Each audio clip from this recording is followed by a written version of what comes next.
ጥንታዊ ስልጣኔና መንፈሳዊነት የተጋመዱበት ታሪካዊ ቅዱስ ስፍራ ነው።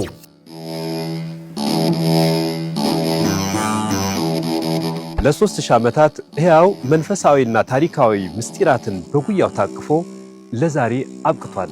የተመሰረተው ቅድመ ልደተ ክርስቶስ ከክርስቶስ ልደት በፊት 982 ዓመተ ዓለም ነው።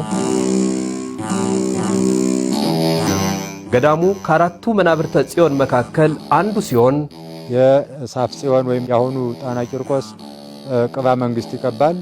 ይህ ቦታ የኦሪት መስዋዕት ይቀርብበት የነበረ ነው። እመቤታችን ቅድስት ድንግል ማርያም ከልጇ ከወዳጇ ጋር ከግብጽ ወደ ኢትዮጵያ መጣ ለ3 ወር ከ10 ቀን ወይም ለ100 ቀናት ያክል ከዚህ ቦታ ላይ ከተወዳጁ ልጇ ከመድኃኔ ዓለም ክርስቶስ ጋር ቆይበት ቦታ ነው። እዚህ ቦታ ላይ እንግዲህ ብዙ አይነት መጻሕፍቶች አሉ። የጥበባት ባህር መዝገብ መገኛ ልዩ ስፍራ። በዚህ ቅዱስ ያሬድ ድጓውን ጻፈበት። ቀለም በጥጦ ብራና ዳምጦ ድጓውን የጻፈበት ቦታ ነው። ዛሬ በገዳሙ ከ350 በላይ መነኮሳት በህብረት ይኖርበታል።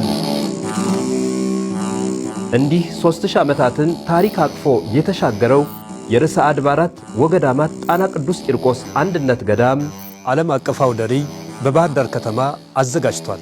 ታዲያ በዚህ ቀን እነዚህና ሌሎች የ3000 ዓመታት ታሪክ ይገለጣልና ነሐሴ 22፣ 23፣ 24 ቀን በባህር ዳር ከተማ የ3000 የጉዞ ታሪክ የሚገልጽ የገዳሙን ህልውና የሚያሳይ አውደ ርዕይ በሰፊ ተዘጋጅቷል። ዓለም አቀፍ የሆነ አውደ ርዕይ ነው። እንዳትቀሩ ጠርተናችኋል። ደግሞ 3000 ዓመት ሞልቷችሁ ይሄማ ሊያመልጣችሁ አይገባም። ኑ ይህንን አውደ ርዕይ እንድትመለከቱልን በአክብሮት ጥሪያችንን እናስተላልፋለን።